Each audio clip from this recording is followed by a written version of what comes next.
As vigorosas batidas que vinham da porta da cabana deixaram o coração de Thérese em sobressalto. Quando Deus nos abandona, pensou Thérese, Le Beau Réal nos assoma. Quem bate? Perguntou Thérese, embora bem soubesse que Le Beau Réal, com a lanterna em punho, lançava sua sombra maligna sobre os umbrais da pobre choupana. Thérese apertou ambos os filhos contra os seios, sentindo-lhes a respiração quente e irregular, típica dos moribundos devastados pela peste. E, arrastando-se como podia, recolheu-se ao ângulo mais remoto da parede. Quando Deus nos abandona, pensou Thérese, Le Beau Réal nos ilude. O vento, que se esgueirava pelas frestas do adobe, trouxe consigo a voz calma e melódica do velho mago. Deixe-me entrar. Trago-lhe boas novas. De Le Beau Réal dizia-se, em toda a Valônia, que era um bruxo astuto e poderoso. Ouvirá da mãe que aquele ente medonho habitava cemitérios desolados, onde há séculos praticava sortilégios. A miúde comentava-se que, nas noites de plenilúnio, o mago reunia-se com as bruxas e, de corpos nus, realizavam o sabá. Quando Deus nos abandona, dizia-lhe a mãe, ele vem e nos ludibria. Há 2 dias o pequeno Jean-Pierre corria livre pelos campos, gozando a imensidão das planícies e a luminosidade intensa do verão. Mas viera a peste, tão súbita quanto cruel, e, com o seu beijo nefando, cobrir o corpo do garoto de pústulas negras e aquosas, cujo odor desagradável entranhava-se no ar como o arauto da morte. Certa. E Cosette, com suas mãozinhas febris, não arredava dos seios maternos. Mas a menina decompunha-se ainda viva. Do corpo pequeno e desconforme fluíam emanações mefíticas, tão nauseantes que somente a mãe podia suportar. Como era avançado o estado de degeneração da criancinha! A enfermidade avançava célere naquele corpinho disforme. Cosette, silenciosamente, agonizava. Pobre Cosette, disse a mãe, beijando-lhe o rostinho cravejado de pústulas e de grosseiras ulcerações. O vento trazia a voz melódica do velho bruxo, deixe-me entrar. Ainda há esperanças. Trago-lhe uma esperança que o seu Deus esqueceu-se de lhe ofertar. Jean-Pierre também morreria. Assim como aqueles cruzados que retornaram de Jerusalém.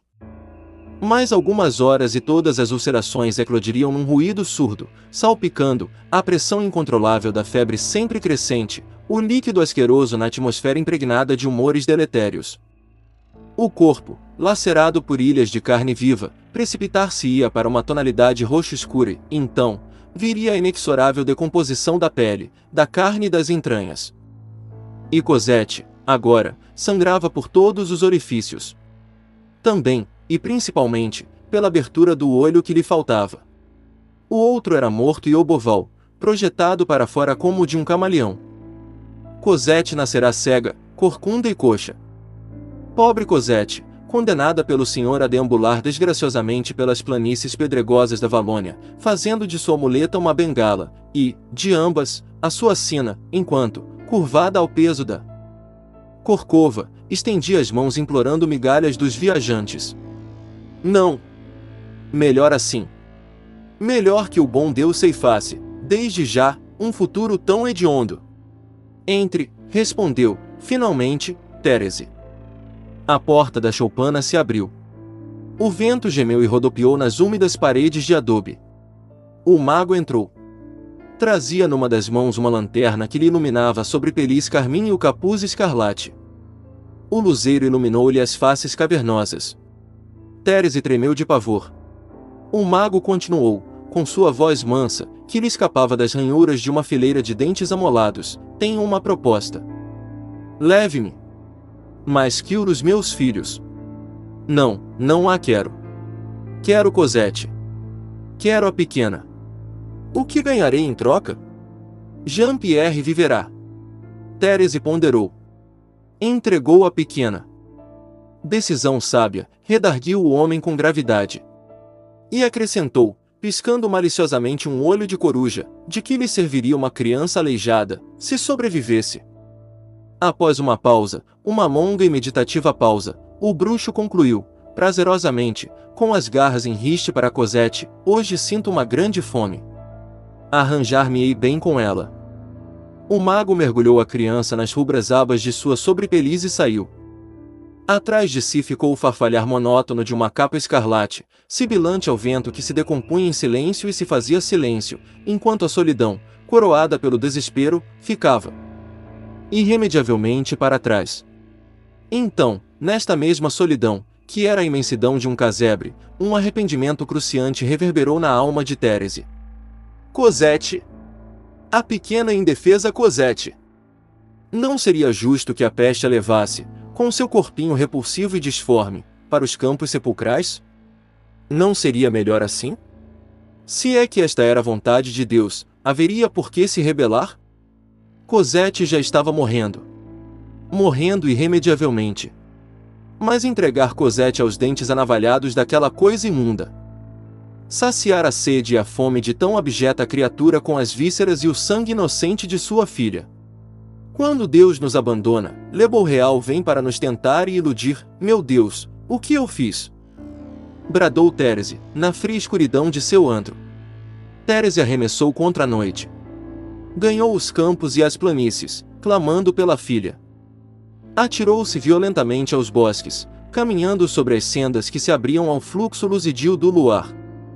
E quando finalmente amanheceu e já retornava à casa, corroída pela densidade de um remorso seco e cáustico, Thérese vislumbrou, ao longe, algo oscilar ao sabor da brisa matinal. Era um trapo. Era o corpinho de sua filha. A garota fora empalada num galho que, inclinado, deitava reverência ao chão. Traspassada pelo dedo arguto de um arbusto, Cosette trazia a garganta dilacerada por dentes tumultuosos e exibia, mais abaixo, o ventre rasgado por unhas longas e pontiagudas. Restos de entranhas, revolvidas e despedaçadas, estavam derribados ao solo forrado de folhas mortas. Mas algo de surpreendente acontecerá. O corpinho de Cosette ganhará uma nova conformação. 2 belos olhos azuis, que poderiam perfeitamente enxergar, agora reluziam na face miúda e bela. A corcova desaparecera e a perna atrofiada recompusera-se em substância e perfeição. Le Bourreal a consertou, antes de matá-la. Le Bourreal ajeitou a minha menina só para devorar-lhe o sangue e algo doce de suas entranhas. Pobre Cosette! Thérese balbuciou, enquanto a pequena mão de Cosette, impelida talvez pelo vento ou mesmo por uma força sobrenatural, tão obscura quanto extraordinariamente absurda, buscava, pela última vez, o calor do seio materno. Thérese gritou ao sentir que a mãozinha do cadáver comprimia tenazmente o seu peito. Sentiu que as pernas arqueavam. Que a mente refluía. Que a boca beijava o chão. Quando voltou a si, depois de um longo pesadelo, que, àquelas alturas, lhe sabia aos lábios como belos sonhos, seguido de um desfalecimento negro e espesso, já anoitecia. Foram os gritos de Jean-Pierre que trouxeram Thérese de volta à consciência. Sim, Jean-Pierre clamava, não muito longe. Gritava pela mãe, Jean-Pierre. E como gritava! E como eram saudáveis os seus pequenos pulmões, antes impregnados de peste e purulência! Jean-Pierre estava vivo. Escapará milagrosamente à morte certa. Le Bourreal cumprirá a sua promessa. Quando Deus nos abandona, Le Bourreal pôs-se, então, a mulher a correr. Percorreu as sendas com os olhos enevoados por lágrimas tão densas que afundavam nas órbitas e se recusavam a cair. Por um momento, esqueceu-se completamente de Cosette. Teria Jean-Pierre só para si. Teria Jean-Pierre curado, livre da febre e das pústulas nauseantes. Vivo de novo. Novamente vivo e saudável. Le Bourreal nos ajuda. Ao chegar à clareira, viu que Jean-Pierre equilibrava-se, como um bêbado, à porta da choupana de adobe. O garoto escapara a peste. Mas o garoto caiu. Thérese parou. Um choque. Seus pelos se eriçaram como se atraídos por uma auréola magnética. Uma auréola que os santos recusam e que os demônios impõem. E um frio violento, vindo de suas tropegas entranhas, sacudia-lhe o corpo e enredava-lhe a alma infeliz, enquanto ouvia o garoto gritar. De que lhe serviria uma criança aleijada, se sobrevivesse? A voz do mago fulminou a mente de Thérese, que foi ao chão, com o corpo dominado por longos e dolorosos espasmos. Mãe! Mãe, estou cego! bradava Jean-Pierre. Thérèse, antes de contorcer-se na lama, vira que o olho direito de Jean-Pierre já não mais existia. E, com pavor, reparara que o olho esquerdo do pequerrucho, sujo e embaçado, saltava-lhe da órbita qual um ovo grotesco. Eu não posso andar! Urrava desesperadamente o menino, irremediavelmente coxo e esmagado por uma corcova medonha, uma intumescência que lhe vergava o dorso deformado e lhe estufava o peito à semelhança de um pombo. Monstruoso! À semelhança da pequena Cosette.